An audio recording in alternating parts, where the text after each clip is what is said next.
I have been waiting for more updates so that I can give a fair evaluation of Medieval Dynasty, where it's going, where it was, and where it's heading.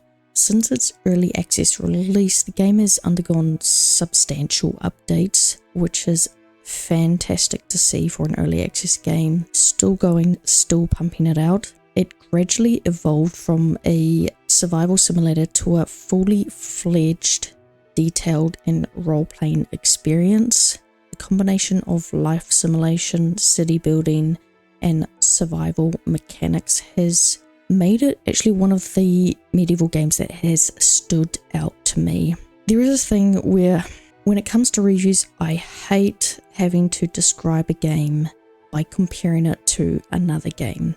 I feel like when you give a standing to a game, it needs to stand on its own. It needs to have its own identity, and when games start to follow or replicate each other, that's when the lines get a little bit blurred and people are like, this game is like this, it's a little bit of this game and that game, and I hate doing that to a good game. Let's try and keep the Medieval Dynasty aspects to each other so that we can give it a fair go as its own innovative Medieval Dynasty game. At its core, Medieval Dynasty is a game that lets players take on the role of a young man named Reynard, I believe it was, who's tasked with building a new life in the medieval countryside. Obviously, with the new Oxbow map, you do have the option of creating your own character. However, the game features a complex system that allows you to hunt, farm, craft, trade, and manage your settlement's growth while maintaining your own survival. The balance between managing resources and ensuring the well-being of your growing dynasty is a core appeal to Medieval Dynasty. The farming and the hunting systems are intuitive but require careful planning and management. Your goal is not only to survive but to build a lasting legacy. The main thing in Medieval Dynasty has been the updates with introducing new building types that allow players to better manage their settlements, from new crafting stations to additional residential structures. These updates can make the world feel more alive and customizable. With the new AI and NPC interactions, this has been one that I've been waiting for a while. Initially, the game was quite dead. Very little chatter, no dialogue at all. Everything was pretty much reading every single interaction that you had with these NPCs. So I'm glad they got some voice actors in for this. They do feel more natural, more dynamic. There is some references. If you can point them out, you will notice them. They have some of the NPCs saying a few phrases from other games. So I do love the little head nod that they've done there.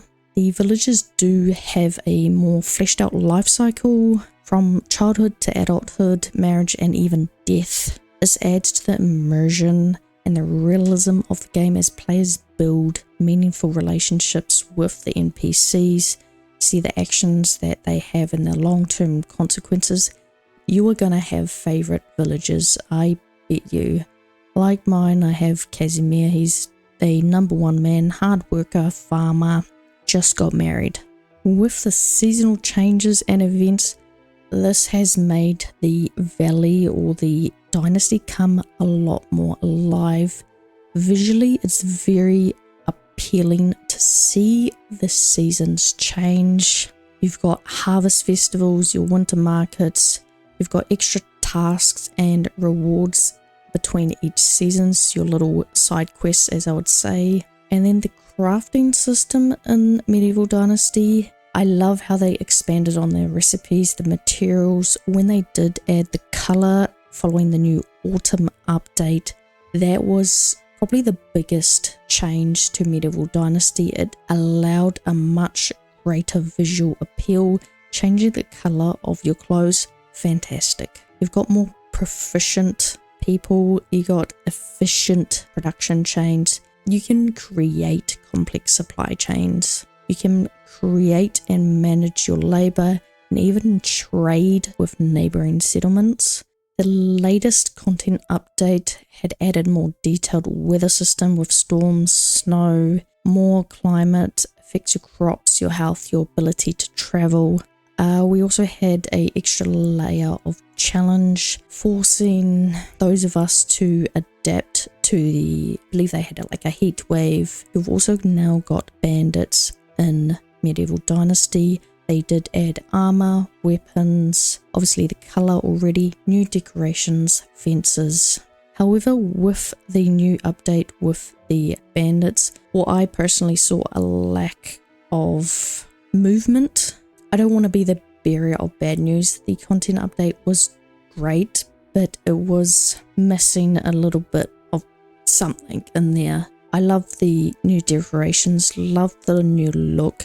However, it took me half an hour just to find my first bandit camp. I was specifically looking for them, so the challenge of the bandit camps aren't very high if you don't go exploring outside of your area very much, and it doesn't provide much of a challenge if you just steer clear of them, so it's very easy to avoid them. So I would like to see a little bit more from that. My other point was that the enemies I did come across, I had four of the same type. They looked exactly the same. They had the exact same loot, and I thought maybe I had a bad batch, but that was a little bit disappointing. My first experience coming to these enemies, and they're all the same.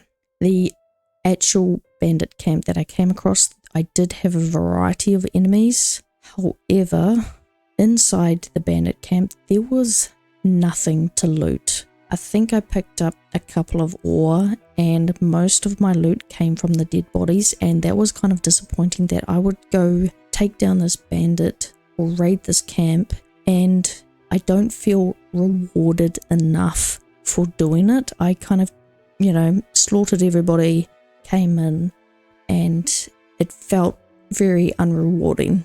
Some people have different experiences. I know that the more seasons or years you have in the game, maybe the harder it gets, but I would like to see them add a customizable option for the bandits, either to make the spawns a little bit more frequent or have more in the game so that we can alter the challenge ourselves.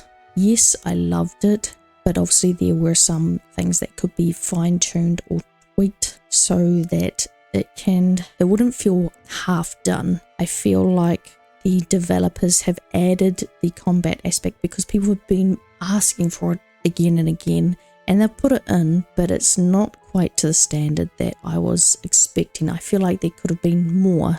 If they're going to take the step, I'd expect them to go a little bit further and take it to the next level where you can allow your villagers to join you on your little raids, or allow you to provide these different types of armor, weapons, clothes to your villagers to allow a little bit more dynamic combat and have more bandits available. And if you haven't already seen the seasonal impact with the farming, this has been an absolute game changer with managing your farms. Farming is going to be the massive part of your Medieval Dynasty journey because you can actually manually rotate each of the crops between each season. You can set up one whole field to always have at least 2 or 3 different crops throughout the year. Once it's set up, it's done. You don't have to worry about it. Once you've got your farmers dedicated to that farming shed, away you go. I love the colouring for the sowing, the growth and the harvest. It makes things very easy and clear to understand. Which brings me to the visuals of Medieval Dynasty. Medieval Dynasty has actually been a fairly good and well received in terms of the visuals.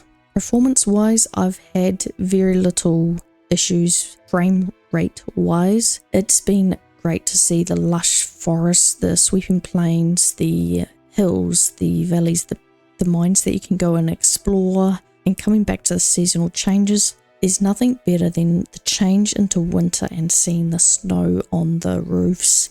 And then come into autumn, you've got vibrant autumn foliage, and then you've got the golden wheat fields, and it just makes the world feel dynamic, a little bit more alive, makes the whole game more immersive. One of the most unique aspects of Medieval Dynasty is the way that it integrates the sort of future building that you're providing for your settlement. As you grow your settlement, you need to plan for the future. You might have more buildings that you can have, raising children that will take over your responsibilities, providing more houses for that upcoming population is very central to the game's progression, and this adds almost an emotional layer to the gameplay, as the player has to think a little bit more long-term and strategically about how to maintain and build a successful dynasty. While the game is incredibly rewarding, it can be a bit of a grind at times. Customization menu or the settings has been a very welcome aspect to Medieval Dynasty. You can make the game harder, you can make it easier, you can tweak a few aspects of the game just on the ones that may annoy you to make your game a lot more bearable. When it comes to management, constantly managing your resources, building your village, and ensuring the survival of your people can be a little bit repetitive, but because they have the production chain going, it's not quite as in depth as I would have liked to see. I'm still waiting on a more in-depth and detailed tab so that you can have a better idea of maintaining your village. However, it keeps things running. You have to micromanage just enough to keep you involved without them completely fully automating it with just your villagers. I'm not too sure if that's a creative choice to deliberately do that to make it just a little bit more challenging with the production, but it's a game that rewards patience, strategic thinking, but you should be prepared for a little bit more of a slower yet satisfying pace. Medieval Dynasty to me is a game not dedicated for a hardcore gamer who likes a lot of action, a lot of progression very quickly. You're not going to see that in this game.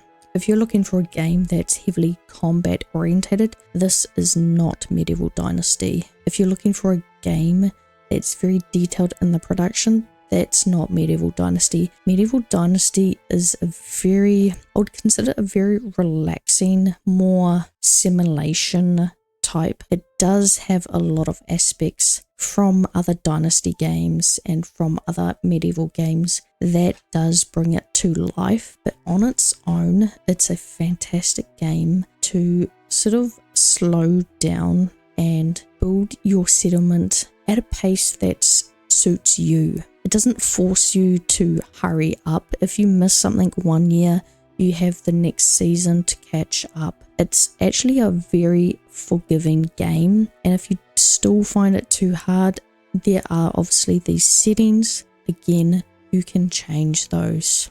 Would I recommend Medieval Dynasty? Yes, I would, but not for the hardcore gamer, more for the chill, relax, casual gamer who just wants to create something, enjoys the progression that you would have in building your village, your dynasty. Medieval Dynasty is a game that has come a long way since early access, with the regular updates, the content, adding layers of depth, immersion. The latest update does push the game forward, adding fresh features and keeping the world of Medieval Dynasty engaging and full of possibilities.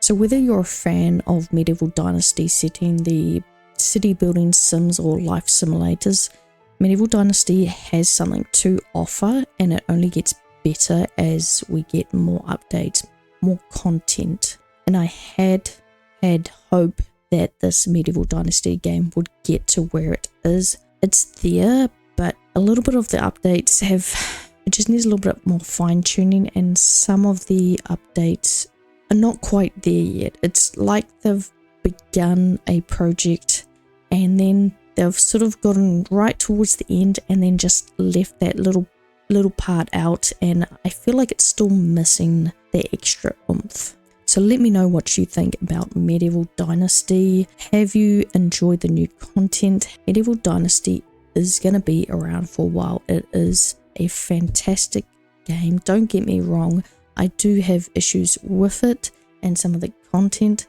but it's fantastic. I love it, and you will be seeing more from me. We will see you in the next one.